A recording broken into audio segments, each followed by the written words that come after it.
What's up guys? So mainit na naman yung ating panahon na naman ngayon. Kaya naman ibig sabihin, pag mainit ang panahon, meron tayong pre-flight. Charis, wala tayong pre-flight ngayon kasi tanghaling tapat na, kaya naman bawal na talagang ilabas sila Sunny. Mainit na para sa kanilang balahibo. Kaya naman bago ko ilabas yung isa kong alaga, magpapaalam muna ako kay Sunny. Kaya naman Sunny, bye-bye. Diyan ka muna.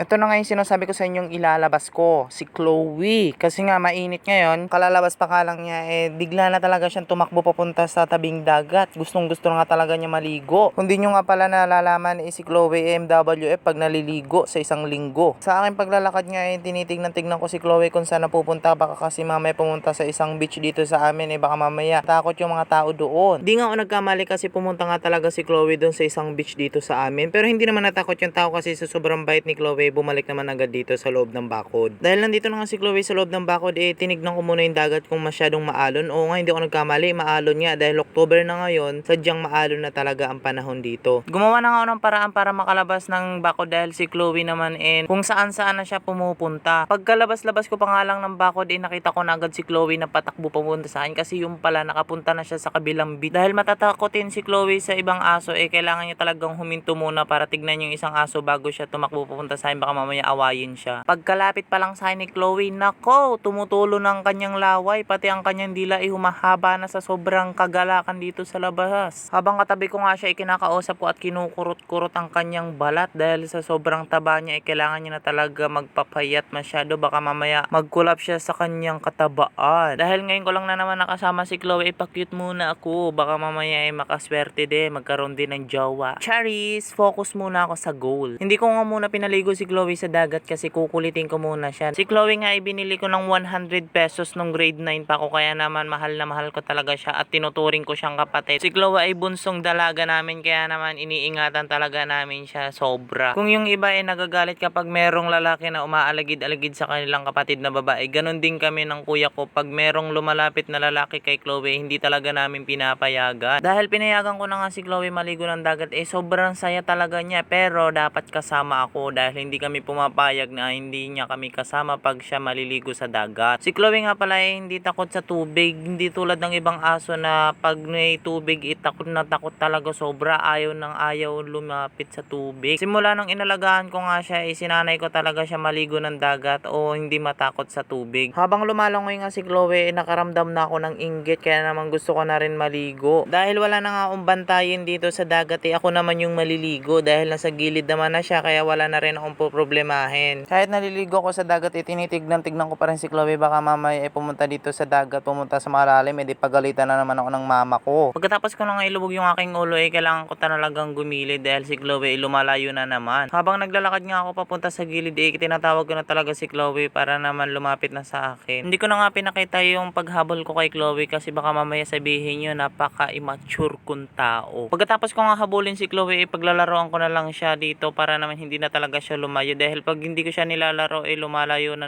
talaga siya. Share ko lang, si Chloe pala nung bata, tinuturuan ko siya kung paano lumangoy sa malalalim para sumagip ng buhay tuwing may malulunod sa dagat. Pinapagod ko na nga lang si Chloe sa paglalaro at sa pagligo ng dagat dahil mamaya uuwi na rin kami para magbanlaw.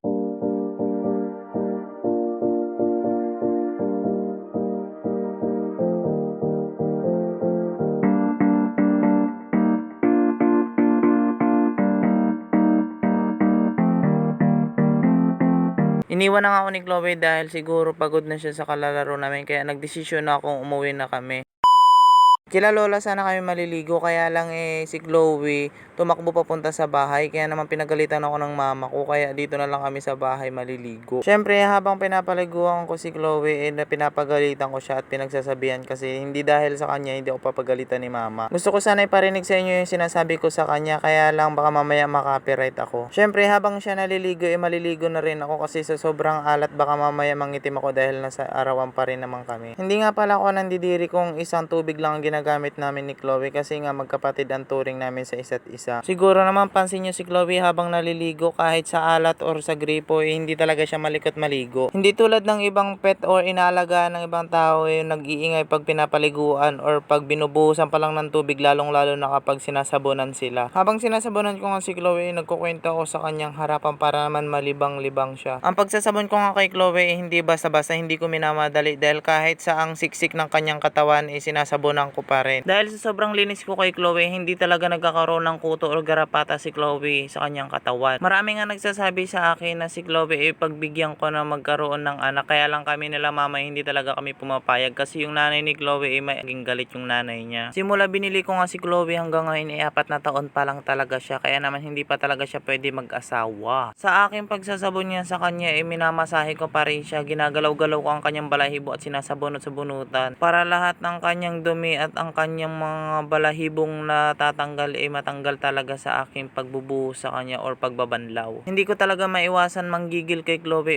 dahil sa sobrang kanyang taba pati bilbil niya ay umaalog sa aking pagsasabon sa kanya. Pagkatapos ko nga manggigil kay Chloe ibabanlawan ko na siya dahil naiinitan na talaga ako sa aking katawan at nangangati na rin kasi merong allergy sa dagat na pag naligo ako ng matagal sa dagat nangangati talaga ako sobra. Namuti na nga yung tubig sa planggana dahil yung sabon ni Chloe sa kanyang katawan inapupunta lang dito sa planggana dahil yung kanyang ulo sinasahod sa planggana. Pero okay lang kasi ang sabon naman ni Chloe is safeguard kaya naman okay lang sa balat niya. Kung sa pagsasabon pa lang matagal na ako lalo naman sa aking pagbabanlaw kasi bawat kanyang siksik binubuhusan ko talaga para mawala yung mga sabon niya sa kanyang katawan. Sa dibdib at sa puwetan nga ako nahihirapan magbanlaw sa kanya kasi ginungudguran ko talaga ng maraming sabon para hindi kapitan ng dumi ang kanyang katawan. Dahil patapos na nga si Chloe sa kanyang pagliligo kailangan ko na talaga yung tubig na walang sabon ang aking ibanlaw. Dahil pag may sabon ang aking binanlaw sa last didikit ang mga dumi pag siya nahiga sa kanyang higaan. Kaya naman useless pa rin ang aking pagpapaligo kung ganun ang mangyayari. Tapos na ako sa pagpapaligo sa kanya kaya naman papapasukin ko na siya sa loob. Pero bago ko siya pinapasok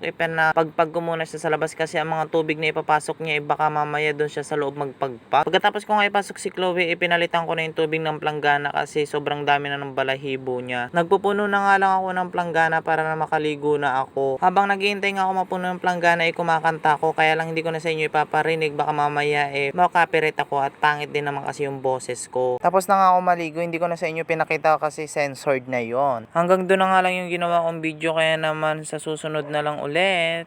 Bye! Peace out! Paalam!